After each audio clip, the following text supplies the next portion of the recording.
coming to that kind of a role which can bring something from the market, even if it is a new product, new technology, diversification, and then help create the product inside the company and take it back for beta testing and then final launching. So which functions you see such a role as a person coming from?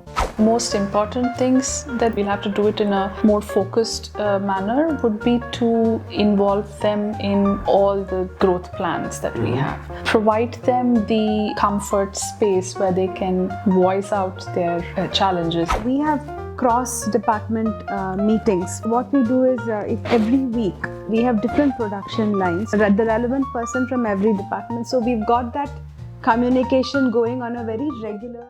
Welcome to the Missing Link with Amit. And let me introduce again my very special guests, fantastic individuals and business leaders, Aruna and Charusheela from Precision Measure Controls from Bangalore, India.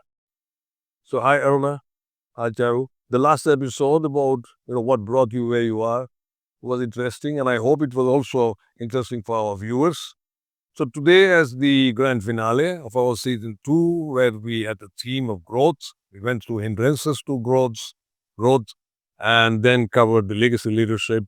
And now we are doing this. We are fortunate to have Charu and Aruna together with us, where we look at, what made a family business, what makes a family business grow, how creating successes, for example, not only as individuals, but also as a culture, as a system. We spoke. And I invite the viewers to please watch the earlier episode, which is episode 5 of this season, if you have not watched already. And today's episode, then you can carry on. So thank you for subscribing to my channel, The Missing Link with Amit. And here we go. So let me shoot the first question straight away. We are in 2024-25 financial year, and you are about to hit, I think, 75 to 80 crores. And you are around 400 people, right? Out of your 3 or 4 locations, including an R&D center in Coimbatore. And you are exporting already, I think, more than 20% of your business to different nations outside India, which is fantastic. So what will be the headcount and turnover you expect in 2028? 2028, 3 years from now, I expect the company to have grown to at least about 400 crore. I'm not going to peg a number on the headcount because we should be more concerned about quality headcount, quality people, quality resources than the number. In terms of global presence, we hope to have encroached into a lot more regions, or Americas and Europe. So you are aiming for something which is kind of more than 4 times growth in the next 3-4 years. Wow, viewers, that's fantastic. And this is real life, okay? This company has been already in place for 40 years. Aruna took over charge of this company in 2011 for people who have not watched our earlier episode with Aruna and Charu. And the company has already doubled and trebled in the last 10 years. And they're already thinking of quadrupling at current level in the next 3 to 4 years. Fantastic. What should be or what would be the key levers that would help make you manage this growth? For example, if you think between what favoritely I call it explicit knowledge, which is the tools, technology, process, systems, domain knowledge, domain skills, including, and the other side, the tacit, which is about leadership, organizational structure, and where do you see the levers coming from, main levers for such kind of a growth? I think people play a very important role. We need to have the right resources. In terms of one is skill set, strategic leadership, people who are able to take the company along in those lines, yes. But also in terms of technology, we need to invest in automation, say, in AI now. We've got to bring all of that into our regular day-to-day management practices, into our day-to-day operations. That's going to play a big role. Do you see also branching out to, I think you touched upon it, diversification as far as products are concerned, or also as far as your customer segment is concerned? Segment segments as well, yeah. That's again something dramatic, because till now you have been largely with one large industrial sector, which is the power sector. Sector, yes. We're looking at diversifying into other allied sectors that could be process control, process industries. And so we are already with respect to geographies, we're already pretty well established in the Middle East regions, Turkey, and I would say Eastern Europe. And Europe is our next to go place, and of course the North Americas. I think that the African and the South American markets are sort of not touched upon. Those are the emerging markets now, and I think that it's got a good potential, and we've got to really start looking at how to get there. So before I go to another aspect of what could be the key levers, what comes to my mind is if you think about three buzzwords, or rather two buzzwords. One is vision. And in my practice, both as a management mentor or a life coach, executive coach, whatever people sign me on for, I have found that sometimes people are a little bit not so excited to talk about the word vision in particular, but they will normally talk about the word strategy. But what are your views? I mean, can you leave aside one for the another? I think vision, so the challenge with vision is it's very dynamic. You can't stick to one vision. And because the environment is changing so much in an industry, in whichever sector that you are in, 2 weeks back, all the talk was about ChatGPT. And today you have the DeepSeek. I mean, like it was overnight. So, I mean, your vision has to change. You can't come up with a vision statement and say, okay, this is my vision statement for the next 5 years and I'm going to stick to it no matter what. That doesn't work. I think that's where the challenge is with respect to vision. You got to adapt. Yeah, more so now. I think things are very fluid now. So, Yeah, it's not like before. Not like before when probably things changed over a span. You could actually peg like say 10 years time spans, but now, every year. that's the reason I asked you for 2028, not 38. Not talking about 2047, will be a developed economy. But as of now, you look at like the other important things to bear in mind when looking and growing a company, and a vision for it is also how sustainably, how efficient are you going to be in terms of using resources, how you're going to drive your carbon numbers down. Now more than ever, because we are in a global crisis environment. We don't know how long resources are going to be easily available, how efficiently we use the resources, at what cost.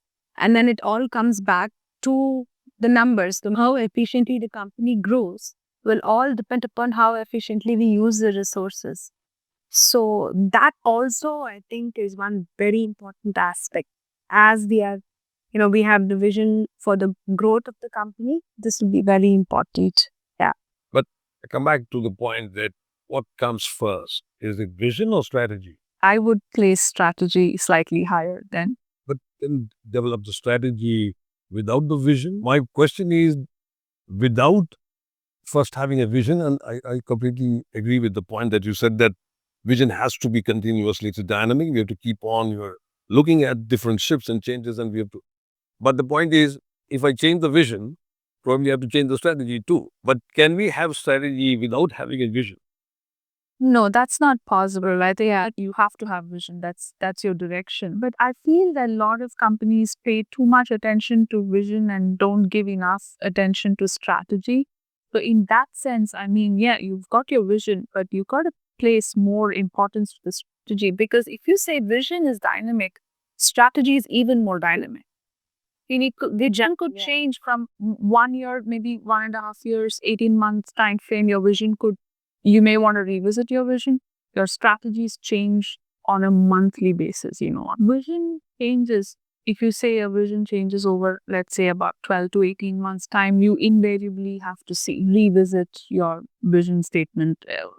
But strategy is even more dynamic, because it depends. I mean, your strategy changes based on so many other external factors that are so dynamic now, geopolitical. The other word, I said usually three buzzwords, the other word is the word execution. Right? So when we get into executing the strategy to achieve or rather reach our vision, which may also change in 18, 24 months, as you said, And that is when we discover things in strategy execution that we may not have contemplated. Because, obviously, this is going into at least some bits of uncertainty or different kind of hurdles that we discover during execution. So execution finally is what makes us reach the vision that we have, right? I think the reason that happens is because there is another step between strategy and execution, which is the planning, which most people forget to do or don't give.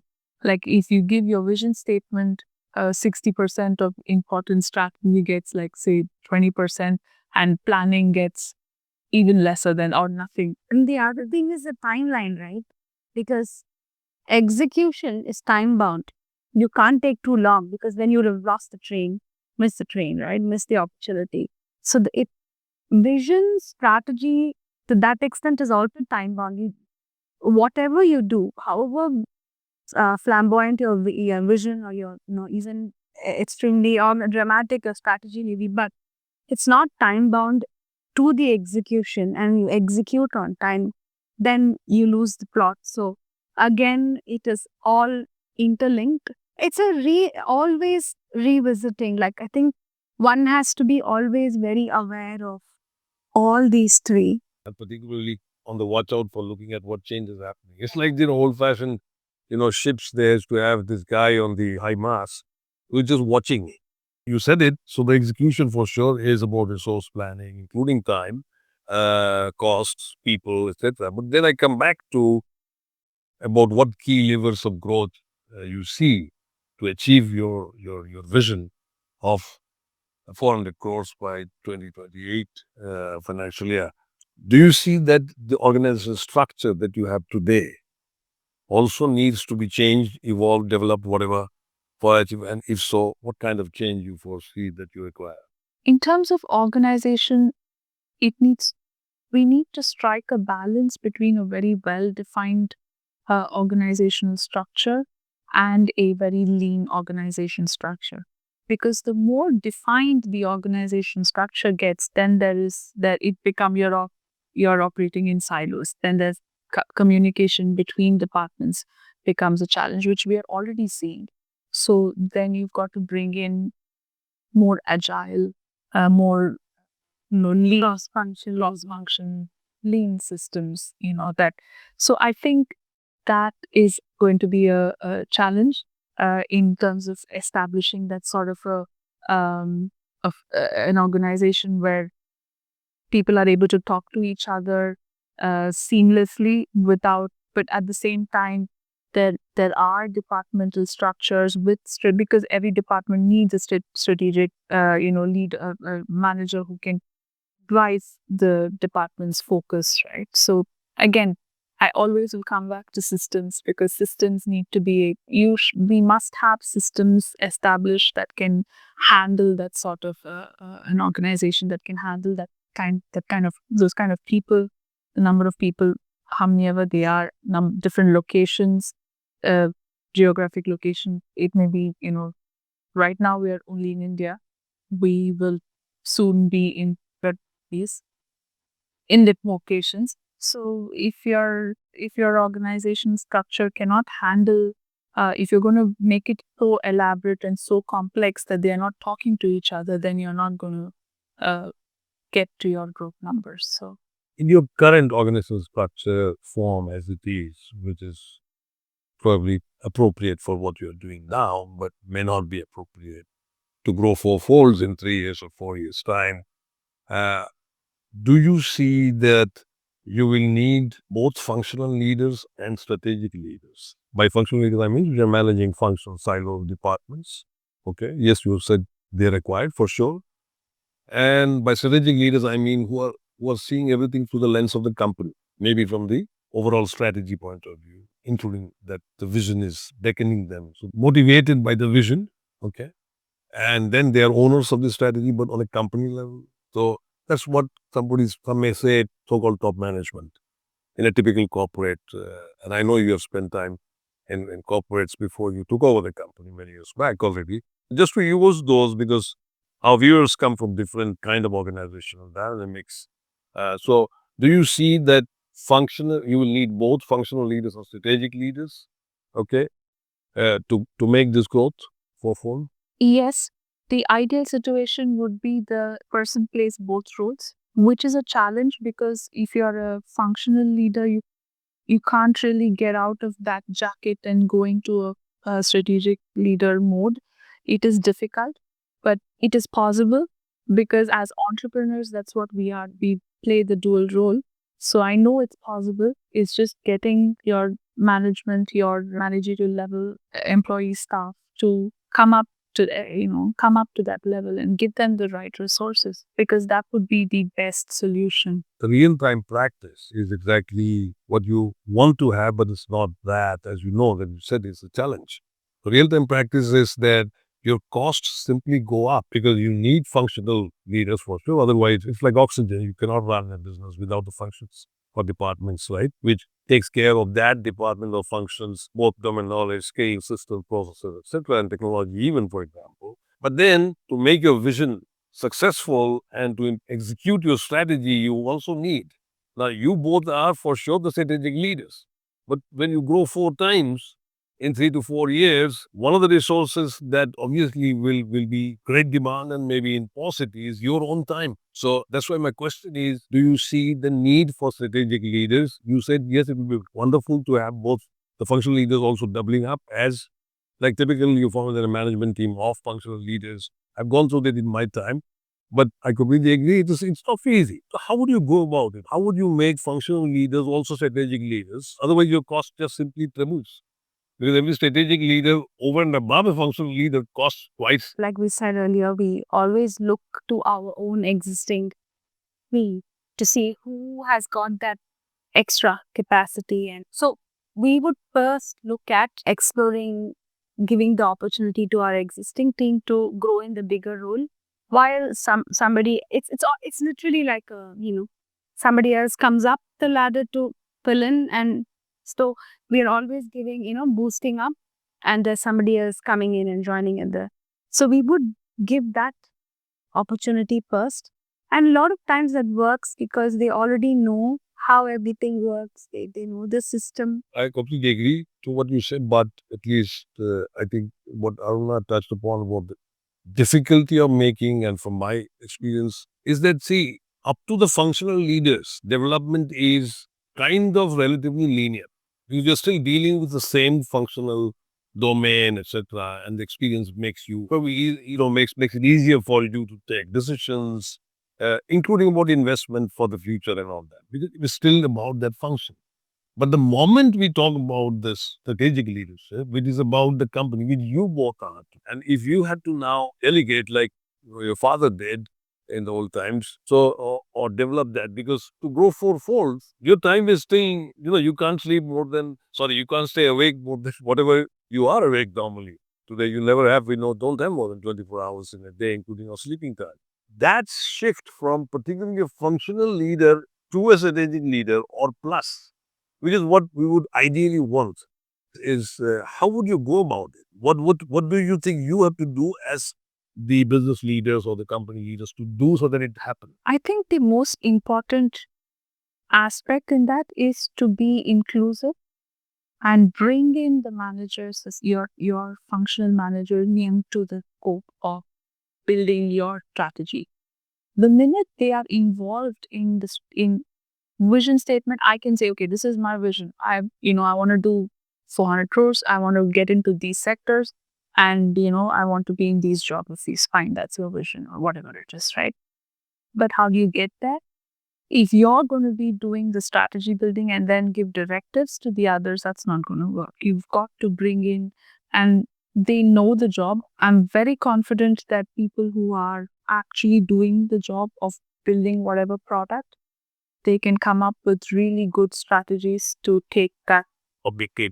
Even as of now, we do encourage, at team levels, it's not just that they only are only give views only on what they're working on. Sometimes when we have our overall meetings, there's a lot of ideas put forth by different people.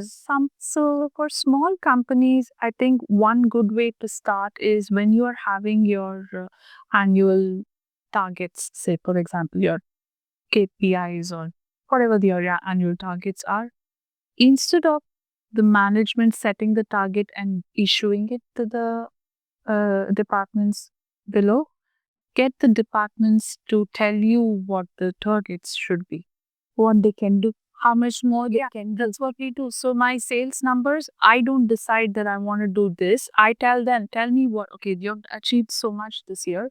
What do you think will be reasonably, possible in the next 1 year? And they give me the numbers, which I say, okay, all right.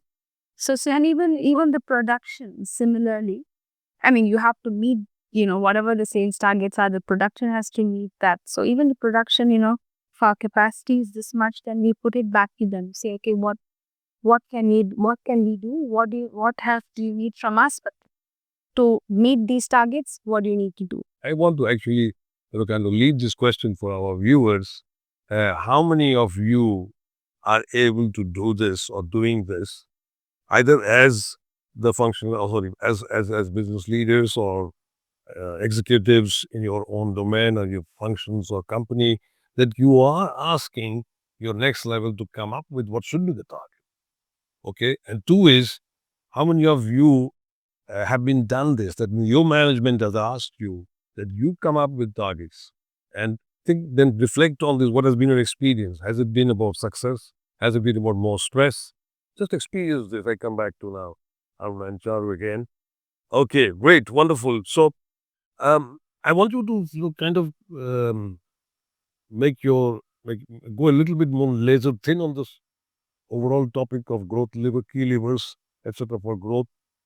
And we talked about the importance of particularly the explicit side, the knowledge, the domain knowledge across the systems.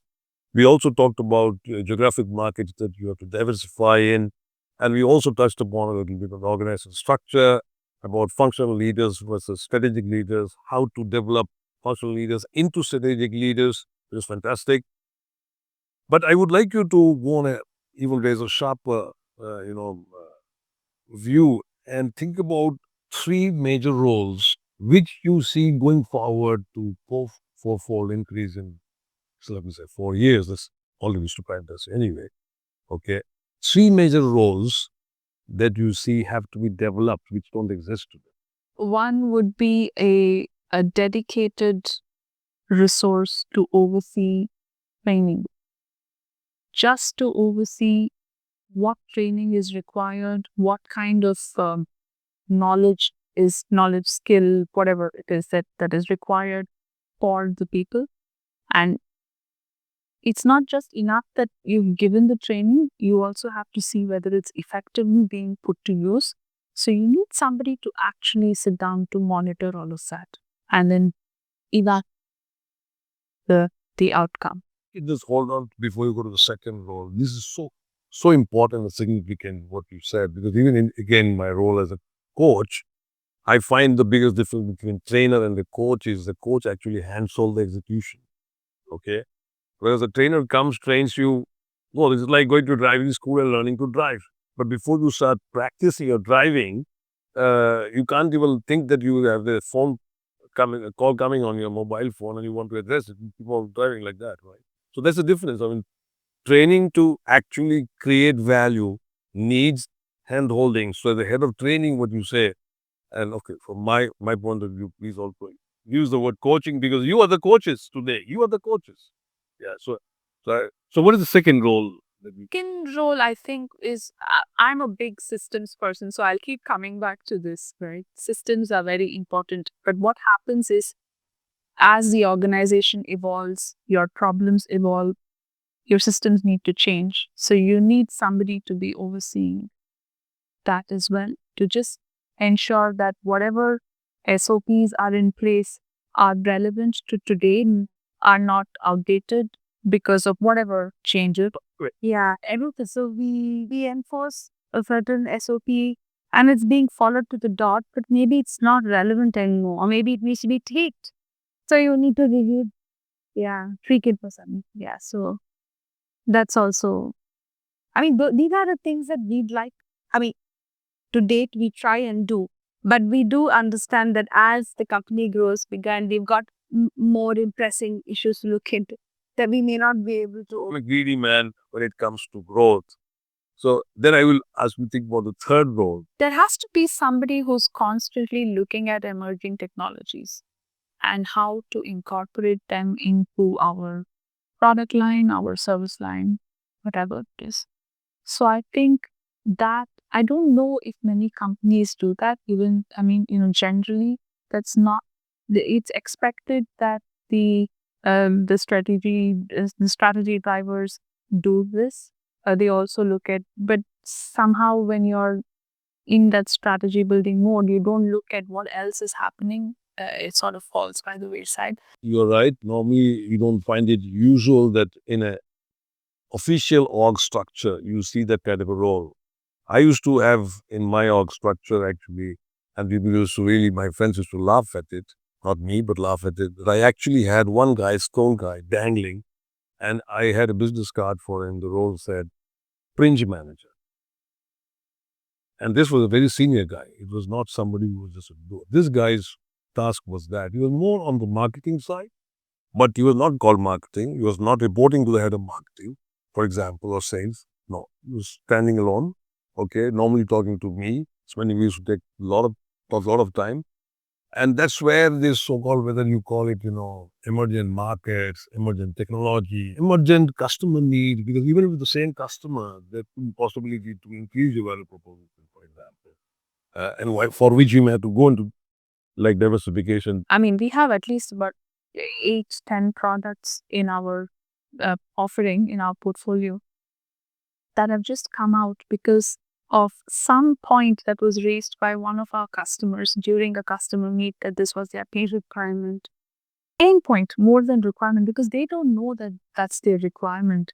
They just know that this is a difficulty that I'm facing with the existing products, and nothing is able to solve this problem that I have. So then, but we were able to pick that up and then tell them that, okay, let me develop something for you to address this issue, and give them a solution for it.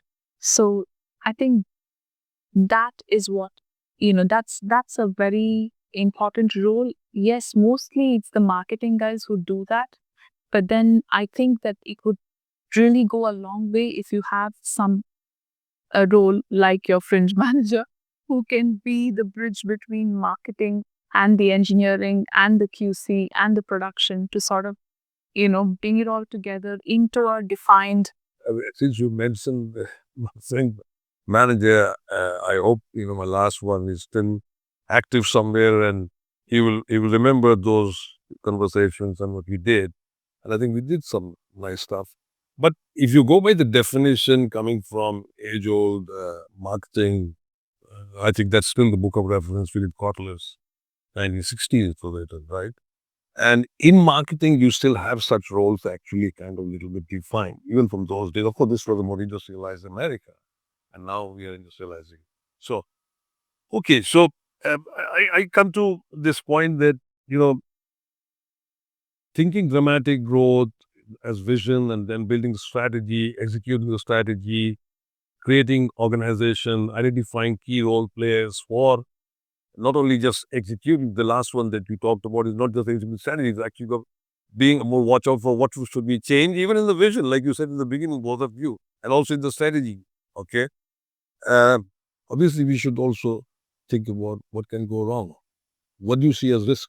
The biggest risk I see, and I mean, I've got to be honest, it could just be my ignorance on the topic, is AI and how it's going to change the entire industry. We are in the power sector. You're never going to, I mean, everything is going to need electricity. So I don't think we're going to have a problem there.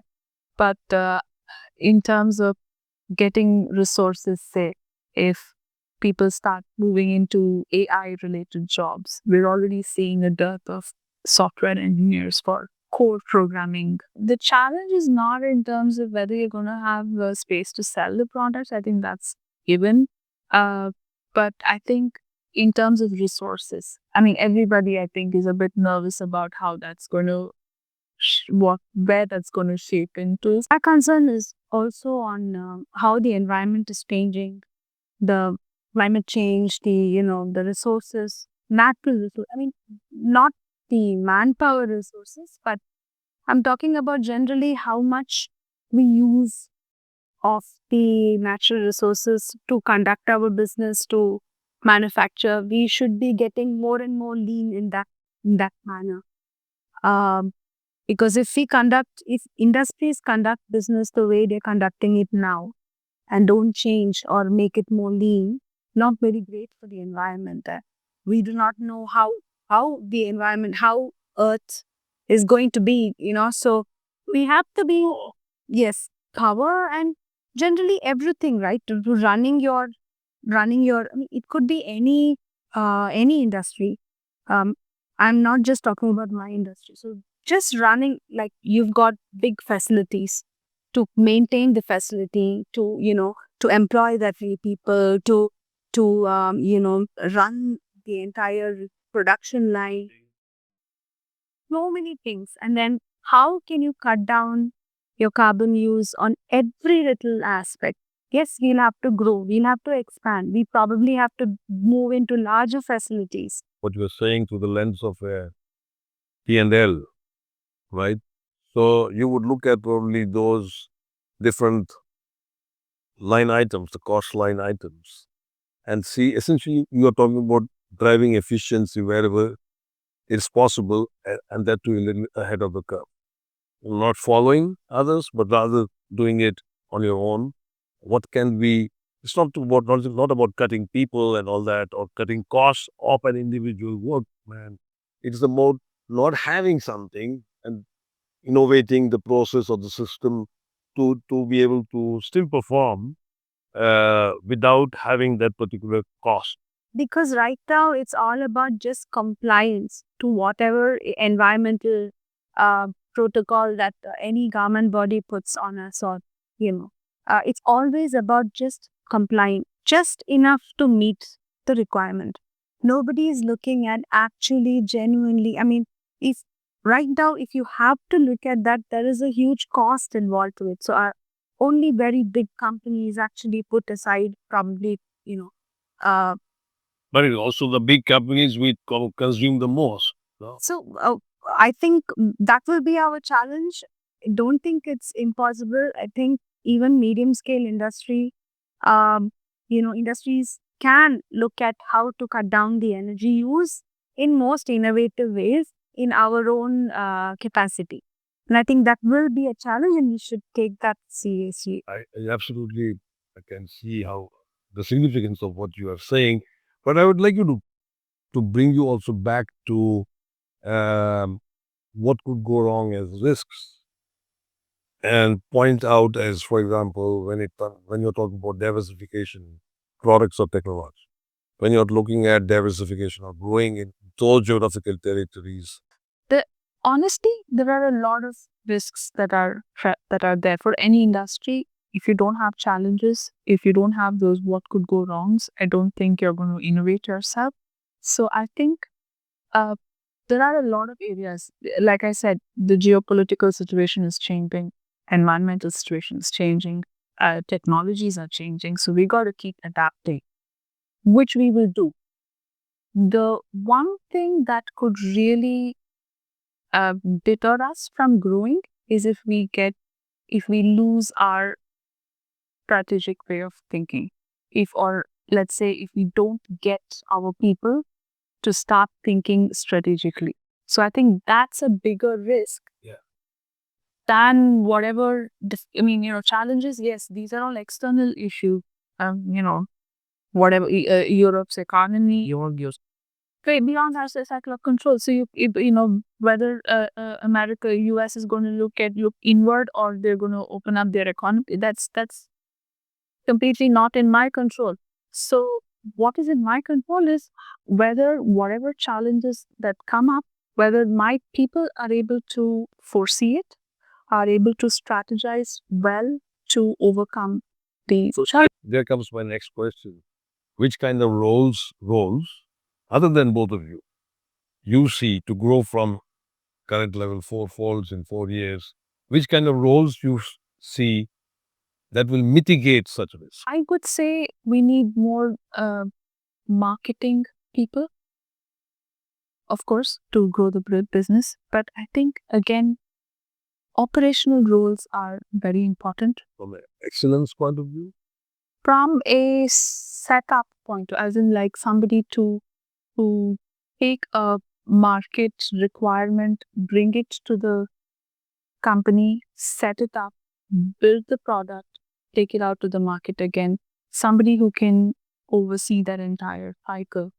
Because we're in a position where we're looking at completely diversifying.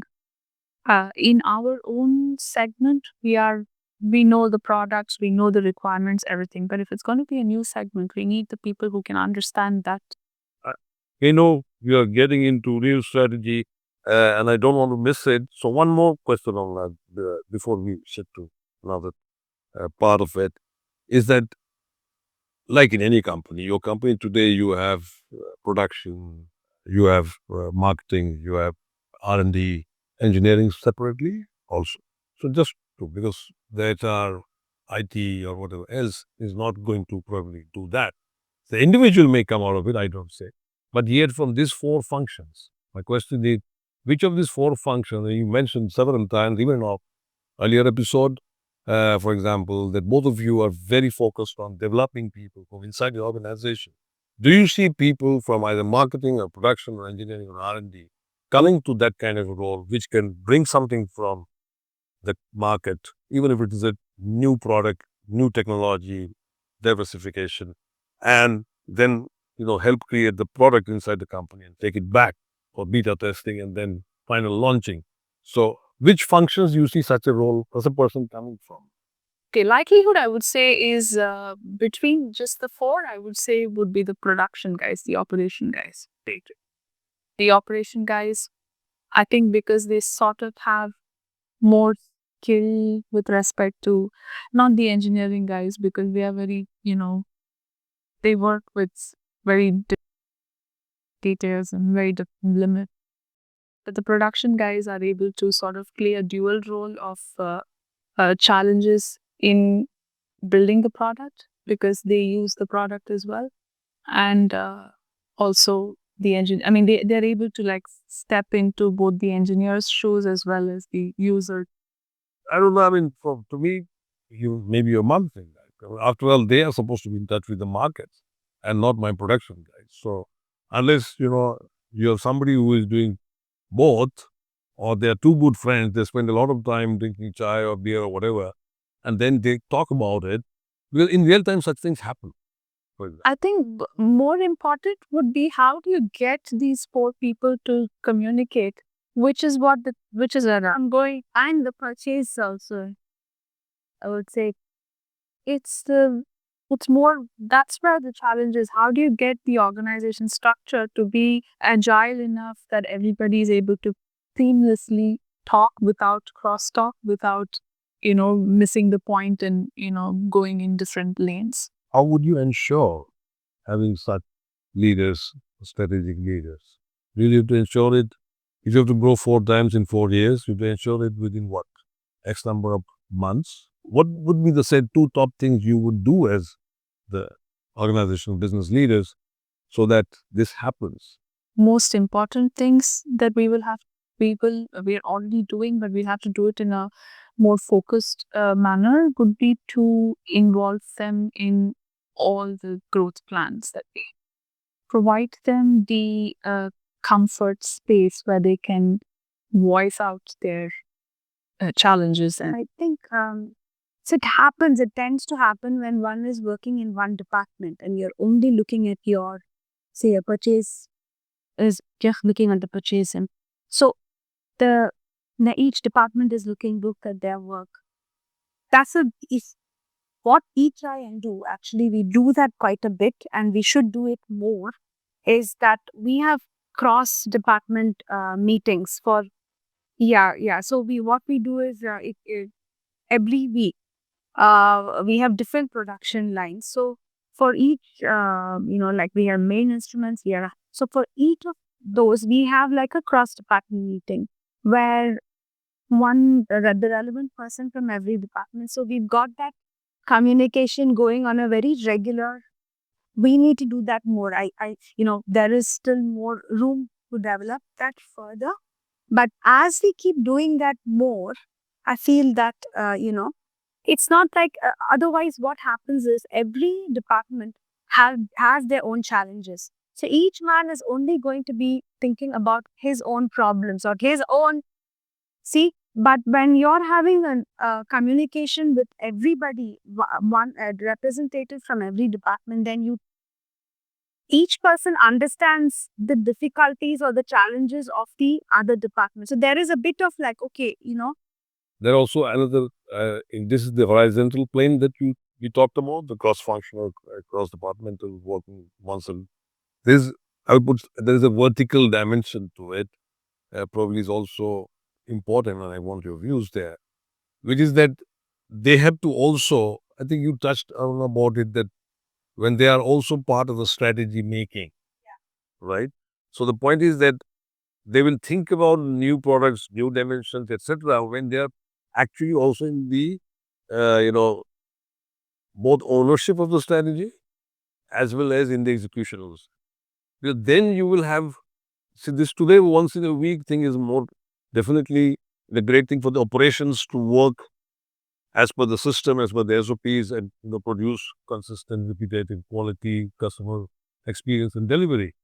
But when you want to diversify, which are the levers for growth into diverse markets, diverse technologies, etc., then maybe you need another cross-functional thing to develop those strategic leaders as opposed to functional silo leaders, or maybe as combinations, where the topic of this cross-functional meeting has to be about the vision and the strategy.